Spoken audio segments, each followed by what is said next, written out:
आज का बहुत सुंदर विषय है पुरुषार्थ में योग का महत्व एवं योग के लिए धारणाएं।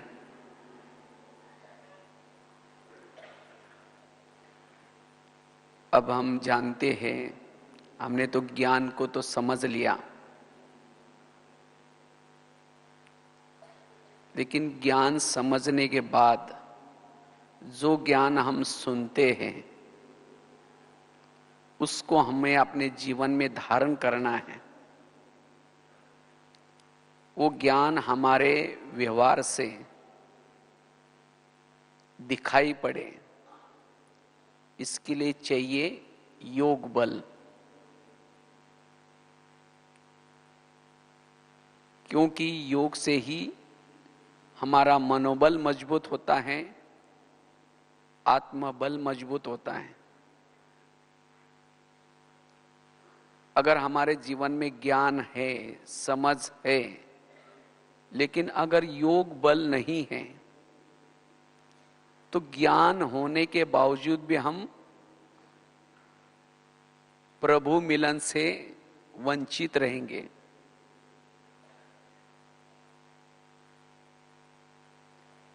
जो प्रभु मिलन से जो सुख मिलता है वो सुख अनुभव नहीं होगा। अगर हमारे पास योग की अनुभूति नहीं है तो जीवन में गुणों की भी कमी रहेगी, शक्तियों की भी कमी होगी, और जिसके कारण जीवन में विभिन्न प्रकार की समस्या, जो कुछ हमारे पुराने संस्कार हैं वो पुराने संस्कार भी हमें तंग करते रहेंगे।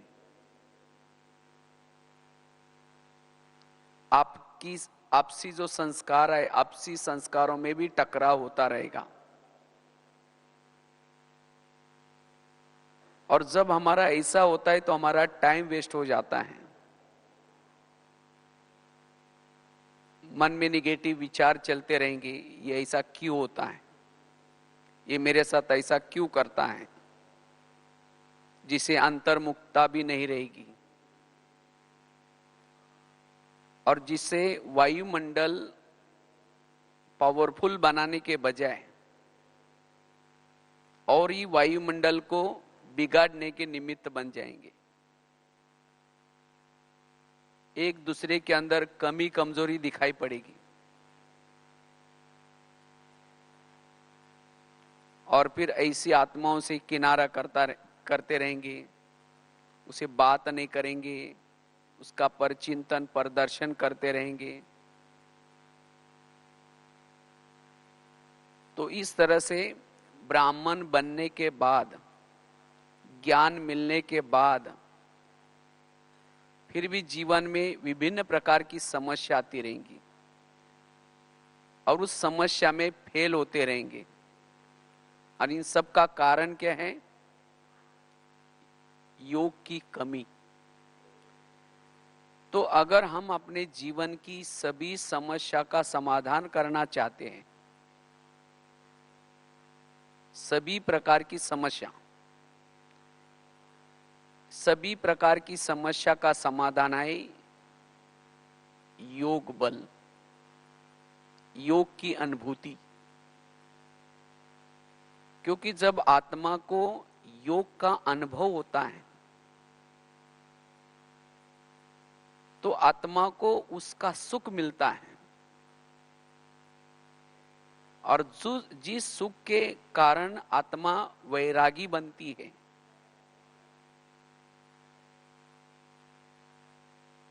आत्मा की जन्म जन्मांतर की प्यास बुझ जाती है,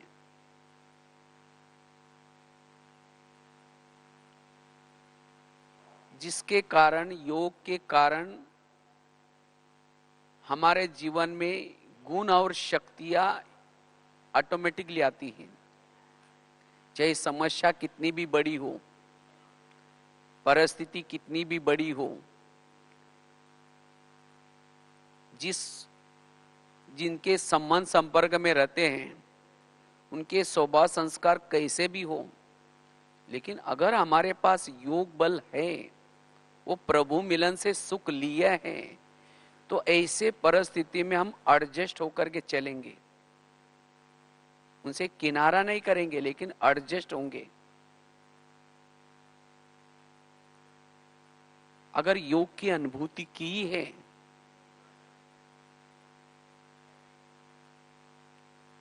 तो कोई भी प्रकार के स्वभाव और संस्कारों के वश भी नहीं होंगे। हमारे अंदर जो पुराने संस्कार है, तो उन संस्कारों के वश हम क्यों हो जाते हैं? क्योंकि योग का सुख नहीं लिया है, क्योंकि आत्मा को सुख चाहिए। चाहे योग से सुख मिले, अगर योग से सुख मिलता है तो आत्मा क्षणिक सुखों के पीछे उसके वश नहीं होगी। जैसे कोई अगर जिलेबी खाता है, अगर उसको मुरमुरा दो उसको फीका लगेगा, अच्छा नहीं लगेगा। इसी तरह जिसने योग से अति इंद्रिय सुख की अनुभूति की है, तो संस्कार के वश कैसा होगा? नहीं होगा। वो संस्कार विकार उसे फीके लगेंगे। तो अगर हम अपने संस्कारों के वश हो जाते हैं, कभी कभी कोई कर्मेंद्रिय के वश हो जाते हैं, इन सब का कारण है योग की कमी। इसीलिए हम अपने दिनचर्या में रोज योग को महत्व दें।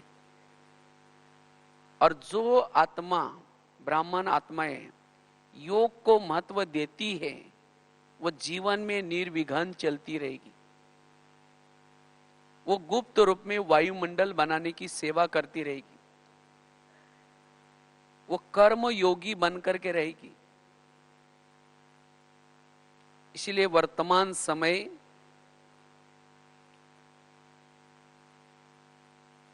हमें अपने पुरुषार्थ में योग के ऊपर ध्यान रखना है। दिन प्रतिदिन समस्या आती रहेगी, बातें आती रहेंगी। बाबा ने कहा ना, बातें आएंगी लेकिन बाप को दो और सदा मुस्कुराते रहो।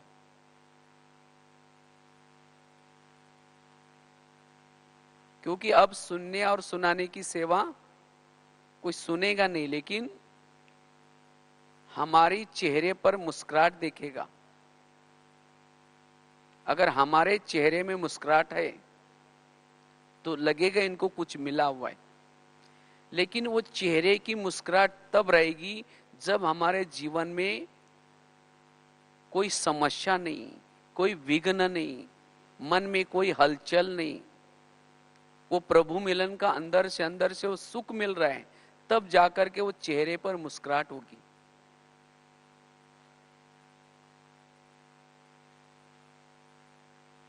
इसीलिए बाबा कहते हैं योग बल को क्या करो, बढ़ाओ।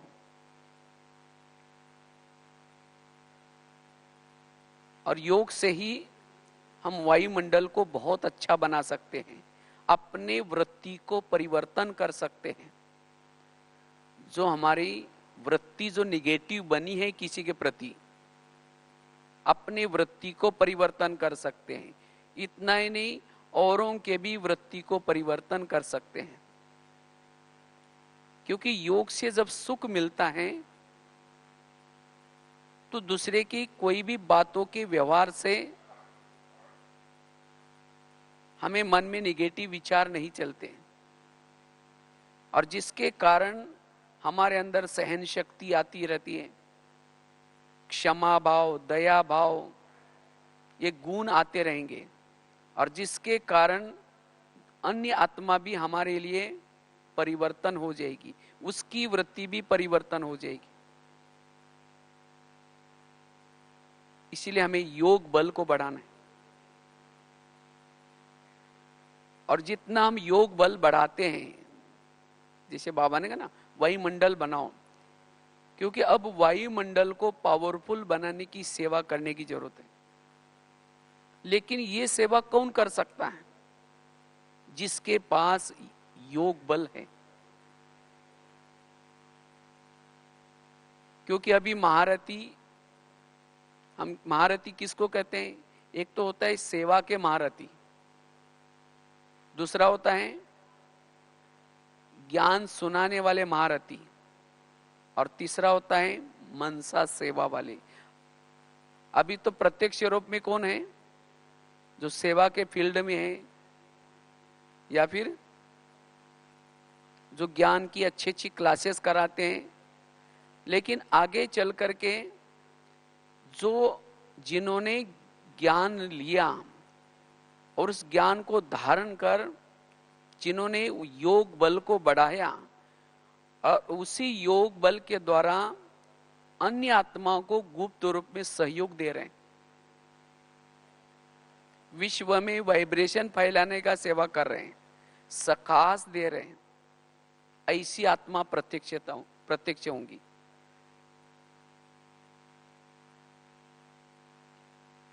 क्योंकि अन्य आत्माओं को जिसके कोई कमजोर संस्कार हैं, जिनके जीवन में कोई समस्या है, अगर ऐसी सकाश देने से उन आत्माओं का समस्या का समाधान होगा, उनके संस्कारों के ऊपर जीत प्राप्त करने के लिए उनको मदद मिलेगी। तो जिनको मदद मिलती है, जिससे मदद मिलती है, ऐसी आत्मा को देखने के लिए वो आत्माएं तरसेंगी, उसको ढूंढेंगी।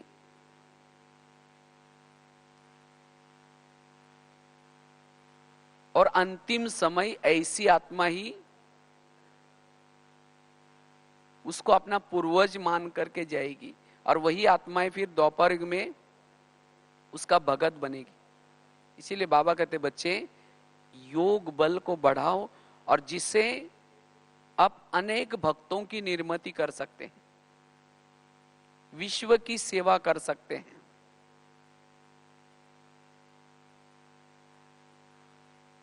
वाणी द्वारा सेवा तो हम लिमिट में कर सकते हैं, जो सामने है, जो सुन सकते हैं। स्थूल सेवा भी हम लिमिट में कर सकते हैं, लेकिन मनसा के द्वारा अनेक आत्माओं की सेवा कर सकेंगे। प्रकृति के 5 तत्वों को भी परिवर्तन कर सकेंगे। तो ऐसा परिवर्तन की सेवा करने के लिए हमारे पास क्या चाहिए? योग बल चाहिए। इसीलिए बाबा कहते बच्चे योग बल को बढ़ाओ। योग के द्वारा ही हम अपने आप को वर्तमान समय जो हम साधन के पीछे जाते हैं, कभी कभी साधनों के अधीन हो जाते हैं, लेकिन उस साधनों के बीच में रहते हुए भी वो साधनों के वश न हो जाए, हमारी स्थिति स्वराज्य अधिकारी बन करके रहे। इसीलिए योग बल चाहिए। योग के द्वारा हमारी निरंतर आत्मिक स्मृति बनती है, निरंतर आत्मिक स्थिति रहती है, और जिसकी निरंतर आत्मिक स्थिति है, ऐसी आत्मा विकारों से, संस्कारों से सेप रह सकती है। अगर आत्मिक स्थिति नहीं है, देह का भान है, देह भान वालों के जीवन में समस्या ही समस्या होती। और देह भान का कारण क्या है? योग की कमी। इसीलिए हम अपने पुरुषार्थ में ज्यादा से ज्यादा योग को महत्व दें। समस्या का वर्णन करने के बजाय, विघ्नों का वर्णन करने के बजाय, संकल्प विकल्प चलाने के बजाय योग बल को बढ़ाएं। योग वर्णन करने से, चिंतन करने से निगेटिव वायुमंडल फैलेगा। लेकिन अगर हम अपने आप को साइलेंस करके अगर योग युक्त रहेंगे, उस समस्या का समाधान निकलेगा। इसीलिए हमें पुरुषार्थ में योग को बढ़ाना है। योग के द्वारा ही हम जो कुछ ज्ञान सुनते हैं उसकी धारणाएं होंगी। योग के द्वारा हम ज्ञान के भी गहराई में जा सकते हैं। जितना हमारे पास योग बल है उतना हमारा मनन चिंतन चलता रहेगा। अगर योग बल की कमी है तो हमारा मनन चिंतन भी नहीं चलेगा। बुद्धि को जैसा ताला लग जाता है, जिसको बाबा कहते हैं ना, विचार सागर मंथन करो। क्योंकि विचार सागर मंथन करने के लिए अंतर्मुखता चाहिए, एकाग्रता चाहिए, और वो एकाग्रता अंतर्मुखता आएगी योग के द्वारा।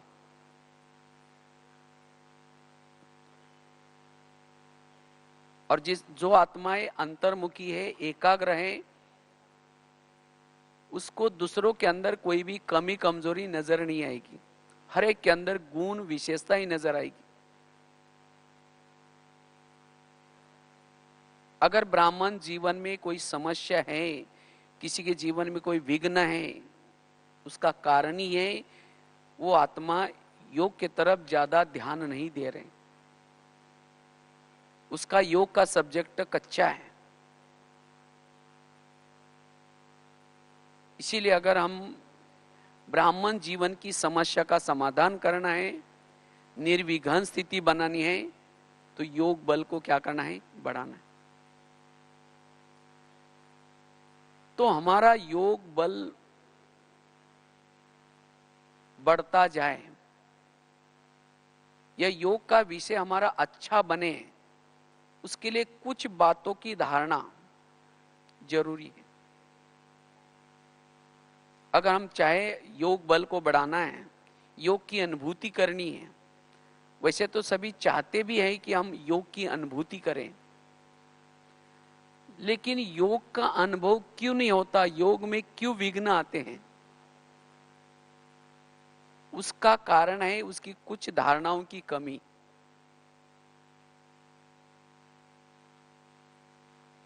तो अगर हमें योग को बढ़ाना है, उसके लिए सबसे पहली बात है हम वैरत संकल्प से स्वयं को मुक्त करें। अगर मन में निगेटिव विचार चलते हैं तो हम योग का अनुभव नहीं कर पाएंगे, क्योंकि योग और संकल्प इसका बहुत गहरा कनेक्शन है। इसलिए शायद ही पिछले 2-3 सीजन से बाबा व्यर्थ के ऊपर बहुत अटेंशन खिंचवा रहे हैं। व्यर्थ से मुक्त बनो,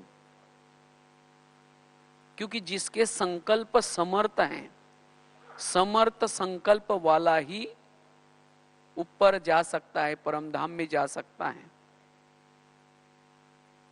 अगर संकल्प निगेटिव है, संकल्प कमजोर है, वो आत्मा परम धाम में बाबा के पास जा नहीं सकती, वहां टिक नहीं सकती। और जिसके संकल्प निगेटिव व्यर्थ है, उसका मनोबल कमजोर होगा, आत्मबल कमजोर होगा। व्यर्थ संकल्प चलने से संकल्प पर कंट्रोल नहीं होगा, संकल्प की स्पीड बड़ी तेज होगी। और जिसके संकल्प में स्पीड तेज है, वो आत्मा अनुभूति नहीं कर पाता। और जो स्वयं आत्मा अनुभूति में नहीं है, वो प्रभु का आनंद, प्रभु मिलन का आनंद भी नहीं ले सकता। इसीलिए अगर योग की अनुभूति करनी है, व्यर्थ संकल्प से मुक्त, ये जो हमें रोज की मुरली मिलती है, विभिन्न प्रकार के क्लासेस मिलते हैं, ये सब किसी लिए मिलते हैं? हमारे जीवन में जो भी कुछ समस्या है, हमारे जीवन में जो कुछ विघ्न है, उस समस्याओं का समाधान करने के लिए विभिन्न प्रकार के पॉइंट्स मिलते हैं। तो जिसने इस ज्ञान को अच्छी तरह समझ लिया, मुरली को अच्छी तरह समझ लिया, वो व्यर्थ से मुक्त होगा। अगर इतना सारा ज्ञान मेरे जीवन में है, मैं कभी भी मुरली मिस नहीं करता हूँ, सबके क्लास सुनता हूँ। रिजल्ट में मेरे जीवन में कोई भी प्रकार के व्यर्थ संकल्प नहीं होना चाहिए। अगर व्यर्थ संकल्प है, इसका मतलब उस ज्ञान को मैंने समझा ही नहीं, ड्रामा को समझा ही नहीं, कर्म गति को समझा ही नहीं, हर एक का पार्ट अपना अपना ये समझा ही नहीं। अगर ये नहीं समझेंगे तो संकल्प चलते रहेंगे। योग में बैठे हैं, लाल लाइट चल रहा है, गीत बज रहा है, तो भी संकल्प निगेटिव चलेंगे। अगर संकल्प निगेटिव चलेंगे तो योग का अनुभव कैसा होगा? कर्म योगी कैसे बन सकेंगे? इसीलिए अगर योग को बढ़ाना है, योग बल जमा करना है, व्यर्थ संकल्प से मुक्त बनना, जितना व्यर्थ संकल्प से मुक्त बनेंगे, योग का बहुत अच्छा अनुभव हम कर सकते हैं, कर्म योगी की स्थिति बना सकते हैं, स्वयं का आत्मबल बढ़ा सकेंगे। इसलिए चेक करना है मेरे संकल्प किस क्वालिटी के चलते हैं।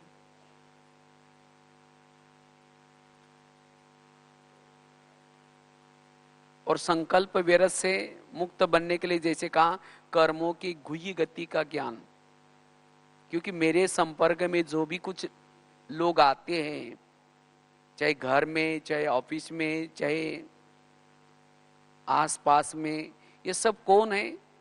पिछले जन्मों के हिसाब किताब को चुक्त करने वाले लोग हैं। कोई देने के लिए है, कोई मेरे से लेने के लिए है। अगर मैं तो उसके साथ बहुत अच्छा व्यवहार करता हूं तो भी मेरे लिए वो निगेटिव करता है, इसका मतलब गलती उसकी है, ऐसा नहीं। इसका मतलब जरूर मैंने भी कभी उसके साथ ऐसा किया होगा, क्योंकि टाली कभी एक हाथ से नहीं बजती, टाली के लिए कितना हाथ चाहिए? 2 हाथ चाहिए। इसलिए मैंने भी कभी इसके साथ निगेटिव कुछ किया होगा, जिसका मेरा हिसाब किताब चुक्त कर रहा है, हो रहा है। इसलिए मुझे निगेटिव नहीं सोचना है। अपने मन को क्या करना है? ऐसे परिस्थिति में भी चुप रखना है। इसको कहेंगे इसने ज्ञान को समझ लिया, कर्म गति को समझ लिया। और मेरे जीवन की हर घटना में तो कल्याण है। बाबा ने मेरा ड्रामा बनाया, ड्रामा मेरा कैसा है? कल्याणकारी। मेरे जीवन की हर परिस्थिति कल्याणकारी है।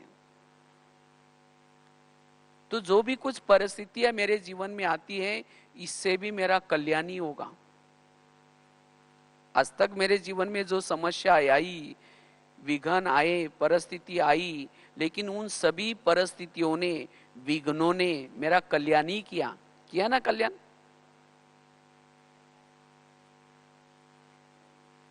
अगर वो विघ्न या परिस्थितियां न आती तो यहां कैसे आते? इसीलिए मुझे कोई विघ्न आता है, कोई समस्या आता है, तो उसके बारे में निगेटिव नहीं सोचना है। अगर निगेटिव सोचेंगे, व्यर्थ संकल्प करेंगे, तो जो हमने कुछ प्राप्त किया है वो भी खत्म हो जाएगा, सहन शक्ति खत्म हो जाएगी, वायुमंडल खराब हो जाएगा। इसीलिए हमें जीवन की समस्याओं का समाधान करना है, और इसके लिए ये ज्ञान के विभिन्न पॉइंट्स का हमें जिस समय जैसी परिस्थिति आते हैं उसी समय वो पॉइंट्स याद करके अपने मन को निरसंकल्प रखना है, व्यर्थ से मुक्त रखना है, मन को एकाग्र रखना है। और ऐसा जिसका मन सारा दिन एकाग्र रहता है, अंतर्मुखी रहता है, वही वायुमंडल को अच्छा बना सकता है, वही कर्म योगी की स्थिति में रह सकता है, वही अंतर्मुक्ता को बना करके रख सकता है। इसीलिए व्यर्थ संकल्प से मुक्त बनने की बहुत आवश्यकता है। जितना हम व्यर्थ संकल्प से मुक्त बनेंगे, उतना उतना दिन प्रतिदिन आप कर्मयोगी की अवस्था को बना सकेंगे। लाइट हाउस माइट हाउस बनते रहेंगे, सहज अशरीरी विधेय स्थिति का अनुभव करते रहेंगे, प्रभु मिलन का अनुभव करते रहेंगे। इसलिए व्यर्थ संकल्प से मुक्त। दूसरी बात है, अगर हमें योग को बढ़ाना है, योग की अनुभूति करनी है, उसके लिए श्रीमत का पालन, जितना हम अपने पुरुषार्थ में श्रीमत का पालन करते हैं, उतना हम योग बल को बढ़ा सकेंगे। क्योंकि योग न लगने का बहुत बड़ा कारण है कोई ना कोई श्रीमत का उल्लंघन। जब हम श्रीमत का उल्लंघन करते हैं तो योग नहीं लगेगा, बाबा से भी प्यार नहीं मिलेगा। जैसे कोई भी माँ अपने बच्चों को प्यार करते है, कब करती है? जब वो बच्चा माँ का कहना मानता है। अगर माँ का कहना नहीं मानेगा तो माँ उसको प्यार नहीं करेगी, उसको सवेरे जल्दी उठाती है और कई बातें सुनाते हैं, बेटा आज कपड़े गंदे नहीं करना, किसी के साथ लड़ना झगड़ना नहीं। कई बातें सुना करके उसको स्कूल में भेज देते हैं। और बच्चा जब शाम को आता है, मम्मी मम्मी करता है, तो मम्मी उसको किचन से देखेगी खिड़की से, मैंने जो उसको कहा था वो करके आया? अगर नहीं करके आया तो कहेंगे तुम चिल्लाते रहो, मैं यहीं ठीक हूँ, उसके पास नहीं जाएगी। अच्छा जाएगी, जा करके 2 थप्पड़ लगा देगी, प्यार नहीं करेगी। तो उस बच्चे को प्यार कब मिलेगा? जब वो बच्चा माँ का कहना मानेगा। अगर कहना मानेंगे तो जाएगी, उसको गोदी में बिठाएगी, खिलाएगी, प्यार करेगी। इसी तरह बाबा भी हमारी कौन है? मम्मी है। वो रोज सवेरे सवेरे हमें फरिश्ता का ड्रेस पहनाती है और हमें रोज मुरली के माध्यम से डायरेक्शन देते हैं। आज पर चिंतन नहीं करना, किसी की कमजोरी नहीं देखना, आत्माभिमानी नहीं बनना, कितनी सारी बातें हमें डायरेक्शन। मुरली और कुछ नहीं, मुरली को 2 कॉलम में लिखो, मम्मी ने क्या करने के लिए बोला, और दूसरे कॉलम में लिखो मम्मी ने क्या मना किया। जो मना किया उसको न करना और जो करने के लिए बोला उसको करना, इसको कहेंगे ज्ञान। तो जितना हम बाबा ने जो कहा है वो करके आएंगे, योग में जब बैठेंगे तो बाबा का बहुत प्यार मिलेगा। अगर हमने जो कहा वो किया नहीं और शाम को आकर ये योग में बैठेंगे, जैसे बच्चा कहता है मम्मी मम्मी, हम भी करते बाबा बाबा करते रहेंगे। जैसे मम्मी अपने किचन से खिड़की से देखती हैं तो बाबा भी ऊपर से परमधाम की खिड़की से देखेगा, मैंने जो उसको कहा वो करके आया। अगर नहीं करके आया बोलेगा तुम चिल्लाते रहे, मैं यही ठीक हूं। फिर तो आधा घंटा तो योग तो करते हैं लेकिन योग में प्यार नहीं मिला। अगर योग में बाबा का प्यार नहीं मिलता, इसका मतलब जरूर मेरे से कुछ गलतियां हो रहा है, मेरे से श्रीमत का उल्लंघन हो रहा है। तो जितना श्रीमत पर चलेंगे उतना हमें बाबा का प्यार मिलेगा, उतना हमारा योग ऑटोमेटिकली लगेगा। क्योंकि श्रीमत में चलने से आत्मा को बल मिलता है, श्रीमत प्रमाण चलने से व्यर्थ संकल्प से मुक्त बन सकेंगे। श्रीमत हमें शक्ति देते हैं। जैसे श्रीमत अलग अलग प्रकार के श्रीमत है, रोज अमृत वेला उठ करके योग लगाना, रोज की मुरली सुनना, खान पान का श्रीमत, एक दूसरे के साथ कैसे व्यवहार करना है उसका श्रीमत, कई श्रीमत हमारे लिए ब्राह्मणों के लिए है। तो जितना हम श्रीमत का पालन करेंगे उतना हम शक्तिशाली बनते जाएंगे। लेकिन आजकल कई ब्राह्मण क्या करते हैं, श्रीमत में मनमत मिक्स कर लेते हैं। अगर श्रीमत में मनमत मिक्स करेंगे तो फिर योग की अनुभूति नहीं होगी, उसे विकर्म बनते जाएंगे। हमें तो 63 जन्मों से मनमत प्रमाण चले, परमत प्रमाण चले, और जिसके कारण अनेक जन्मों से बोझ बना हुआ है। उसी बोझ को ही अभी क्या करना है, उतारना है। उसके बजाय अगर ब्राह्मण बनने के बाद फिर भी हम श्रीमत का उल्लंघन करते रहेंगे, कोई ना कोई बहाना बता करके, कोई ना कोई बात बता करके, तो विकर्म का बोझ कम होने के बजाय और क्या हो जाएगा, बढ़ता जाएगा। अगर विकर्म का बोझ बढ़ेगा तो योग की अनुभूति कैसी होगी। इसीलिए कई भाई बहनें कहते हैं कि जब हम ज्ञान में आए थे तो हमारा बहुत अच्छा योग लगता था, हमें बहुत अच्छा अनुभव होता था, लेकिन अब पता नहीं क्या हो गया है। पता नहीं, हम इतना दिन से ज्ञान में चल रहे लेकिन पता नहीं और ही विघन आ रहे, और ही हमारी खुशी गायब हो रहे। इसका कारण है जरूर कहीं ना कहीं मेरे से श्रीमत का उल्लंघन हो रहा है। इसीलिए जितना हम श्रीमत प्रमाण चलते रहेंगे उतना हम योग का अनुभव कर सकेंगे, अपने आप को शक्तिशाली बना सकेंगे। कुछ भी हो जाए मुझे श्रीमत का पालन करना है। अगर हमारी खुद के अंदर दृढ़ता है, बाबा कहते ना हिम्मत रखो मदद फिर बाबा देगा, तो मुझे कोई भी प्रकार का श्रीमत पालन करने के लिए क्या करना है, हिम्मत रखनी है, फिर बाबा मदद करेगा। तो श्रीमत के द्वारा ही हम योग बल को बढ़ा सकेंगे। तीसरी चीज है, अगर हमें योग की अनुभूति करनी है उसके लिए योग को भी हमें समझने की जरूरत है। योग को यथार्थ समझना है। अगर योग करते समय हम योग को यथार्थ समझेंगे नहीं तो फिर योग लगेगा कैसा, योग बल कैसा बढ़ेगा। अगर मेरे पास ही योग बल नहीं है तो वायुमंडल को बनाने की हम सेवा कैसे कर सकेंगे। इसीलिए योग को हमें क्या करना है, यथार्थ समझना है। यथार्थ योग, यथार्थ योग अर्थात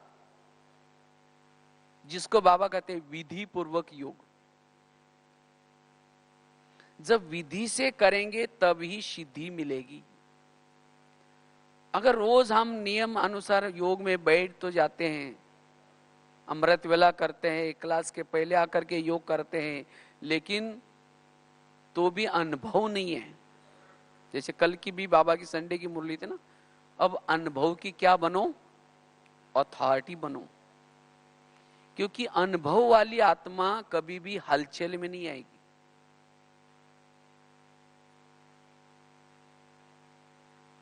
तो ऐसा हमें अनुभव करना है तो उसके लिए विधि से करना है।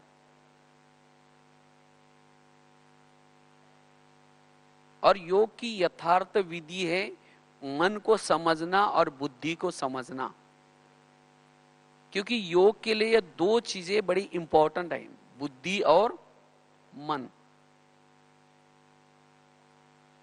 बुद्धि का काम है विजन बनाना, दृश्य बनाना। बुद्धि दृश्य की भाषा जानती है, और जैसे बुद्धि के अंदर के दृश्य होते हैं वैसे मन में थॉट्स चलते हैं, विचार चलते हैं। ये सिस्टम है। जैसे अभी ये कैमरा सामने लगा हुआ है, जैसा कैमरा के सामने जो चित्र होगा वही चित्र टीवी में आता है। इसी तरह बुद्धि एक कैमरा है, मन एक टीवी है। जो विजन बुद्धि के सामने होता है वही थॉट्स मन में चलते हैं। ये सिस्टम है। लेकिन कभी कभी हम जब योग में बैठते तो हमारे योग में व्यर्थ विचार चलते रहते हैं। हम कहते हैं ये व्यर्थ विचार क्यों आ रहे हैं, मैं तो योग में बैठा हूं। भले हमारी आंखें तो बाबा के फोटो को देख रहे हैं, लेकिन मन रूपी आंख, बुद्धि रूपी आंख या बुद्धि रूपी कैमरा व्यर्थ की तरफ देख रहा है। जहां बुद्धि होगी, जहां ध्यान होगा, वहां मन होगा। इसलिए ध्यान में बैठने के बाद भी चेक करो कि मेरा ध्यान कहां है। बैठे ध्यान में, लेकिन ध्यान कहीं और है। और कैसे पता चलेगा वो? मेरे मन के थॉट्स कहां है वो चेक करो। और उसी समय बुद्धि को समझाओ, बुद्धि से बात करो, हे बुद्धि तुम क्या देख रहे हो?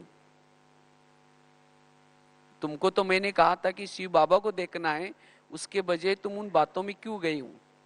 तो बुद्धि को निकाल करके बाबा के ऊपर लगा दो, बाबा के साथ लगा दो। माया क्या करते हैं? बुद्धि के सामने सारा दिन जो देखा, जो विघन आए, जो समस्या आई, उसके तरफ बुद्धि लेके जाएगी। लेकिन आपको क्या करना है? उस बुद्धि को बार बार बाबा की तरफ लगाना है। इसीलिए बाबा कहते नहीं, योग एक प्रकार का युद्ध है। बार बार अगर आप बुद्धि को बाबा के तरफ लगाएंगे तो फिर बुद्धि वहां जाएगी नहीं व्यर्थों के तरफ। और जब बुद्धि बाबा के तरफ जाएगी, वो विजन बनाएगी, तो ऑटोमेटिकली मन के भी विचार पॉजिटिव चलेंगे, शक्तिशाली चलेंगे, और जिससे फिर आपको अनुभव होगा। नहीं तो कई भाई बहने 1 घंटा आधा घंटा तो बैठ तो जाते हैं, लेकिन बुद्धि कहीं और है, मन में कोई व्यर्थ विचार है, और जिसके कारण अनुभव नहीं है। अनुभव, अनु मतलब आत्मा। वास्तव में हम योग में जब बैठते हैं तो योग के बाद सबसे पहला अनुभव आत्मिक अनुभव होता है। और जिसको आत्मिक अनुभव होता है उसको शांति का, शक्ति का, सभी प्रकार का अनुभव होता है। और सारा दिन जिसने यथार्थ योग किया है उसकी सारा दिन नेचुरल अशरीरी स्थिति रहेगी, विधेयी स्थिति रहेगी। और जिसकी सारा दिन ऐसी नेचुरल अशरीरी स्थिति है, विधेयी स्थिति है, ऐसी आत्मा वायुमंडल को बना सकेगी। अगर ऐसी आत्मा के सामने कोई विघन भी आए, कोई बातें भी आई, उस बातों का चिंतन, विघ्नों का चिंतन नहीं चलेगा। ऐसी नेचुरल स्थिति रहने से पुराने उसके संस्कार भी उसके ऊपर अटैक नहीं करेंगे। इसीलिए हमें यथार्थ योग करना है।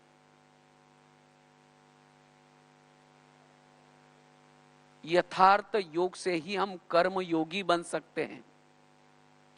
यथार्थ योग से ही नेचुरल योगी बन सकते हैं। इसीलिए चेक करना है कि मेरी बुद्धि कहां है, मेरा मन कहां है। इसलिए अपने आप से बातें करो, अपने आप से अर्थात अपने बुद्धि से बातें करो। जब आप योग लगाने के लिए आ रहे हैं उसी समय अपने बुद्धि से बातें करो, हे बुद्धि अब आधा घंटा हमें उस प्रभु के पास जाना है जिसके पास जाने के लिए कितने लोग युगों युगों से तड़प रहे, तरस रहे। और हे बुद्धि तुमको वहां आधा घंटे का चांस मिलेगा, लेकिन हे बुद्धि उसी समय तुम कहीं भी इधर उधर नहीं जाना। देखो ये प्रभु के पास जाने से कितना तुम्हें सुख मिलेगा, कितनी शक्ति मिलेगी। तो इसी तरह अपने आप को तैयार करके आकर के यहां बैठना है। और बैठने के बाद बुद्धि रूपी कैमरा पहले सेट कर दो, कहाँ जाना है, अव्यक्त वतन में जाना है, तो अव्यक्त वतन के दृश्य देखना शुरू करो। वो अव्यक्त वतन का दृश्य, और वहां ब्रह्मा बाबा अव्यक्त रूप में है, और ब्रह्मा बाबा के तन में शिव बाबा, मैं उसको देख रहा हूं। उसको देखते देखते लगन में मगन हो जाओ, लगन में मगन होते होते परमधाम का वो दृश्य। तो इसी तरह बुद्धि वो दृश्य देखे, और तब जाकर के मन टिका रहेगा। परमधाम में जाकर के फिर वो शक्ति पावर लेकर के फिर आप अलग अलग जगह पर जाकर के मनसा सेवा भी कर सकेंगे। तो जब तक बुद्धि के सामने दृश्य नहीं है तब तक योग का अनुभव नहीं कर पाएंगे। तो हमें यथार्थ योग लगाना है। यथार्थ योग से यथार्थ प्राप्ति होगी। तो 3 बातें बताई। अगर योग का अनुभव करना है तो पहली बात बताई, व्यर्थ संकल्प से स्वयं को क्या करना है, मुक्त करना है। और इसके लिए विभिन्न प्रकार के ज्ञान के पॉइंट्स आपके बुद्धि में जरूरी है। जितना आत्मा नॉलेजफुल उतना व्यर्थों से मुक्त। अगर इतना सारा ज्ञान आपके पास है तो भी संकल्प व्यर्थ खत्म नहीं हुए, इसका मतलब आपको ज्ञान की स्टडी करनी पड़ेगी, ज्ञान का अध्ययन करना पड़ेगा। रोज थोड़ा सा टाइम निकाल करके ज्ञान या मुरली को दोबारा रिवाइज करना पड़ेगा, तब उस व्यर्थों से मुक्त बनेंगे, योग युक्त स्थिति रहेगी। दूसरी बात बताई, श्रीमत का पालन। हमें हर पल बाबा ने सब पूरा बताया कि कैसे बोलना है, कैसे देखना है, कैसे चलना है, सोचना क्या है। हर पल हमारे लिए नियम बने हैं। उस नियम प्रमाण जितना हम रखते हैं उतना योग लग जाएगा। अगर नियम को तोड़ेंगे तो योग का अनुभव नहीं कर पाएंगे। तीसरी बात बताई, यथार्थ योग। मन को समझना, बुद्धि को समझना। चौथी चीज है, अगर हमें योग का अनुभव करना है, इसके लिए पर चिंतन पर दर्शन से मुक्त।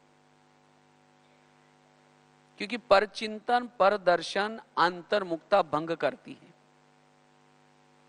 जिसके मन के अंदर किसी के बारे में पर चिंतन चलता है या पर दर्शन चलता है, ऐसी आत्मा अंतर्मुखी नहीं बन सकती। और योग के लिए फाउंडेशन है अंतर्मुक्ता।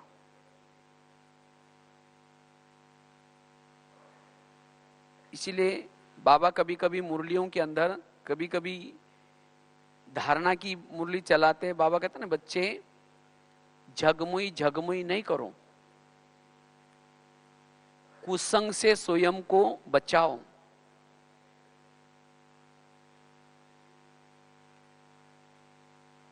तो ये बाबा ऐसी बातें क्यों कहते हैं? क्यों? कुसंग, अगर कोई आकर के किसी बहनों के बारे में, कोई यज्ञ के बारे में, कोई सेंटर के बारे में, कोई इधर उधर की अगर बातें आपको सुनाता है, अगर आप उस बातों को सुनने में इंटरेस्ट रखते हैं, जिसको बाबा कहते हैं ना दुनियावी समाचार, वैसे दुनियावी तो एक तो ब्राह्मण दुनिया भी है, बाहर की दुनिया भी है। तो जो मेरे काम के नहीं है वो समाचार मुझे नहीं सुनना है। अगर सुनेंगे आपकी वृत्ति निगेटिव बन जाएगी, आपकी भावनाएं निगेटिव बन जाएगी। और भावना और योग, इसका बहुत गहरा कनेक्शन है। जितनी आपकी भावना यज्ञ के लिए, सेंटर के लिए, भाई बहनों के लिए, जितनी भावना ऊंची उतना योग ऊंचा। इसीलिए कई कहते हैं ना, हम जब पहले यहां आए थे हमारा योग बड़ा अच्छा लगता था, लेकिन अब पता नहीं क्या हो गया। ये क्या हो गया, इसका कारण है परचिंतन परदर्शन। जब हम यहां आए थे तो हमारी मधुवन के लिए, सेंटर के लिए, भाई बहनों के लिए, हर एक के लिए भावना ऊंची थी, क्योंकि हम उनके गुण देखते थे। लेकिन जैसे ज्ञान में आए, जैसे संबंध संपर्क में आए, किसी ने आकर के किसी की व्यर्थ बातें सुनाना शुरू किया, हमने उसको नजदीक जाकर के सुना, और क्या हुआ, और क्या हुआ। और ऐसी व्यर्थ बातें सुनने से हमारे संकल्प बार बार निगेटिव चले और भावना बिगड़ गई, और भावना बिगड़ी तो योग भी कम हो गया। इसीलिए हमें ऐसी बातें नहीं सुननी है, पर चिंतन पर दर्शन से मुक्त बनना है।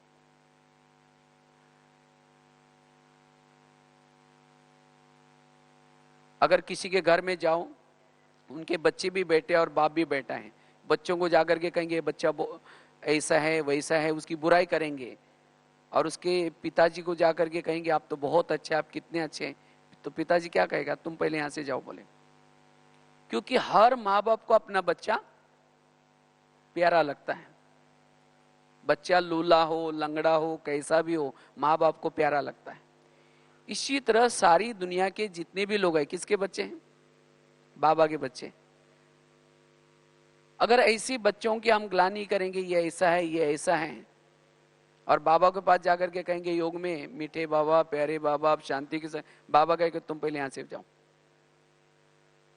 और फिर कहते योग लगता ही नहीं, बाबा प्यार करता ही नहीं। क्यों?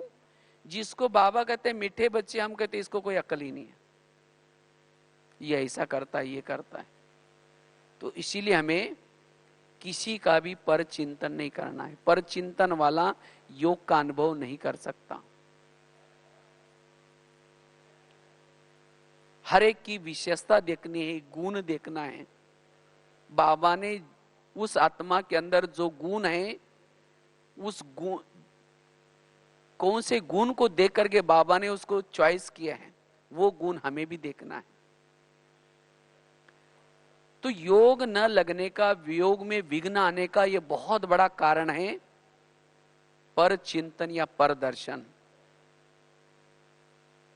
ये पर चिंतन से जितना हम स्वयं को सारा दिन दूर रखते हैं, उतना हम अपना मनोबल को मजबूत बना सकते हैं, अपनी अंतर्मुखता को बना सकते हैं। क्योंकि जब हम परचिंतन करना शुरू करते हैं तो ज्ञान, जो सवेरे हमने मुरली सुनी है, वो चला जाएगा।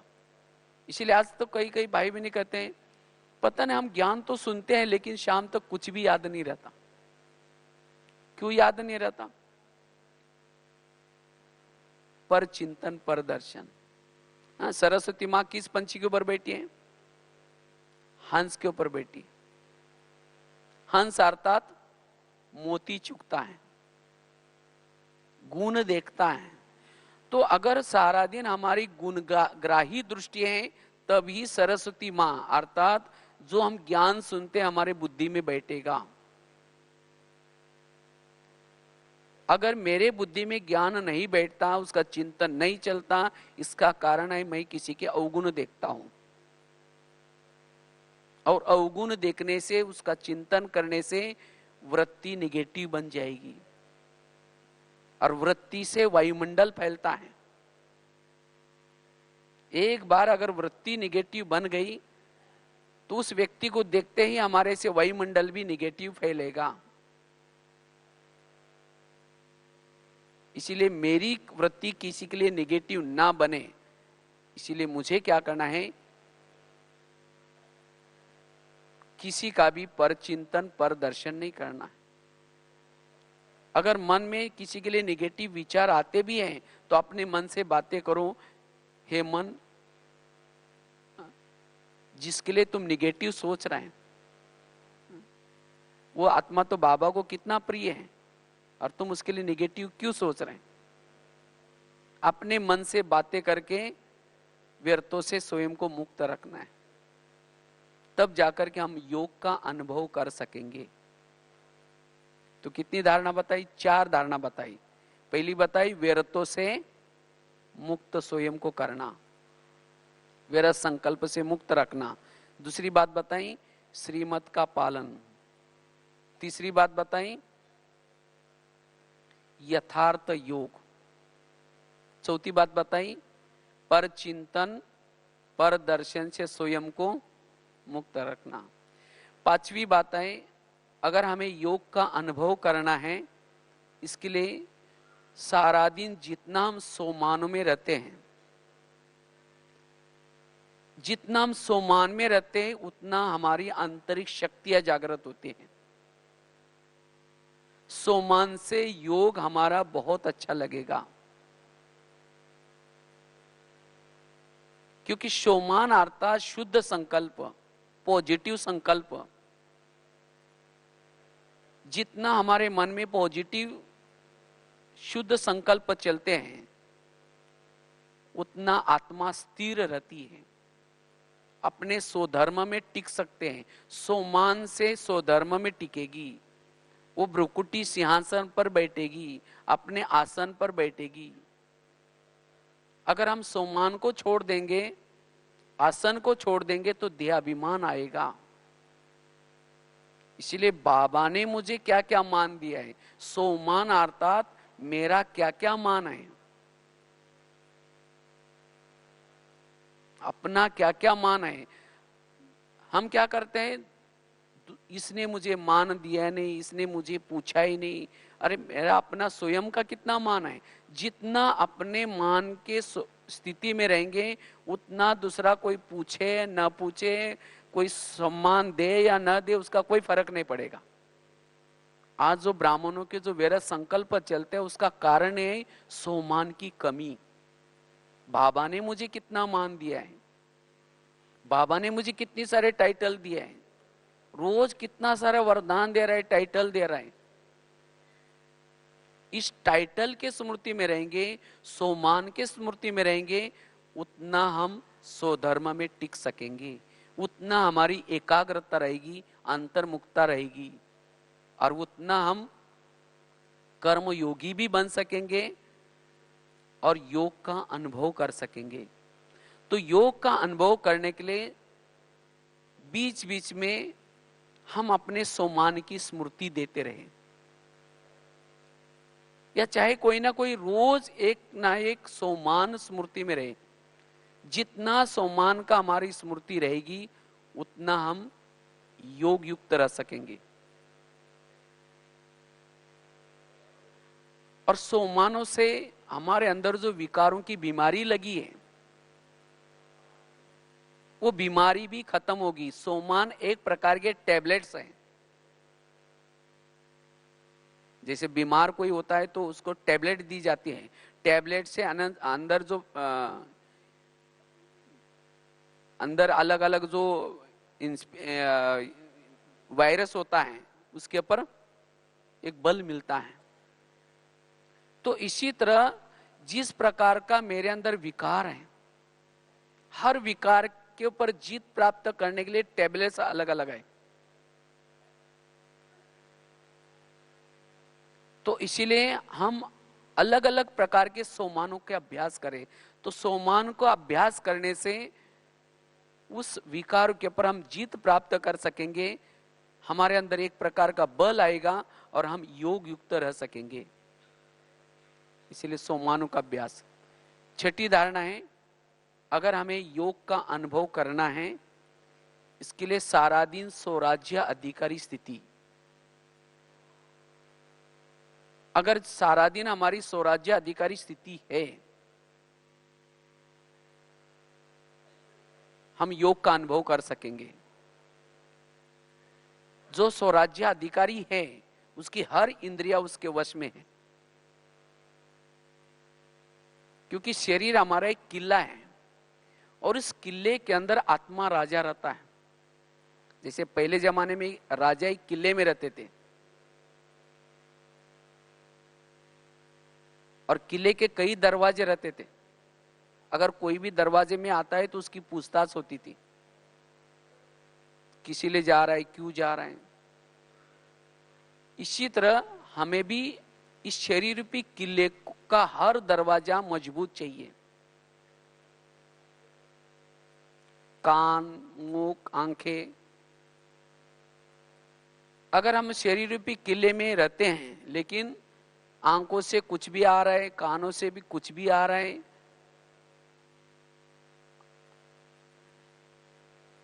मन से कुछ भी आ रहा है, तो आत्मा स्वराज्य अधिकारी स्थिति में नहीं रह सकेगी और जिसके कारण योग का अनुभव नहीं होगा।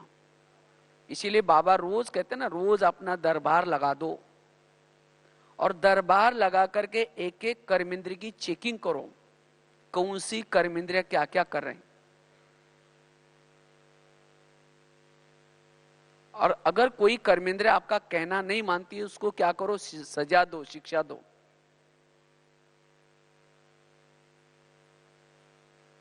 तो जितना हम स्वराज्याधिकारी बन करके हर कर्मेंद्रिय की चेकिंग करते हैं, उतना हम योग युक्त रह सकेंगे। क्योंकि माया कहीं बाहर से नहीं आती, माया आते हैं अंदर से। जैसे कोई अगर बॉर्डर पर रहने वाला ही कोई दुश्मन से मिला हुआ है, उस देश की हालत क्या हो सकती है। इसी तरह अगर कोई घर का ही कोई भेदी बना है, घर की सारी बातें दूसरों को सुनाता है, वो घर की हालत क्या हो सकती है। इसी तरह अगर हमारे ही कर्मेंद्र हमको धोखा देते, मेरा अपना मन धोखा दे रहा है, मेरी अपनी बुद्धि मुझे धोखा दे रहे, मेरे अपने कान मुझे धोखा दे रहे, तो हम मायाजित कैसे बनेंगे। इसीलिए मायाजित बनने के लिए हमें क्या करना है, एक एक कर्मेंद्रिय को पर कंट्रोल रखना है। ऐसे सारा दिन जिसकी स्वराज्याधिकारी स्थिति है, वही आत्मा योग का अनुभव कर सकेंगी। नहीं तो सारा दिन कुछ भी देखेंगे, कुछ भी सुनेंगे और योग में बैठेंगे, उन बातों का ही चिंतन चलेगा, योग का चिंतन नहीं चलेगा। तो सारा दिन हमें स्वराज्य अधिकारी बन करके रहना है। रोज रात को सोने से पहले चेकिंग करनी है और कल के लिए फिर अटेंशन।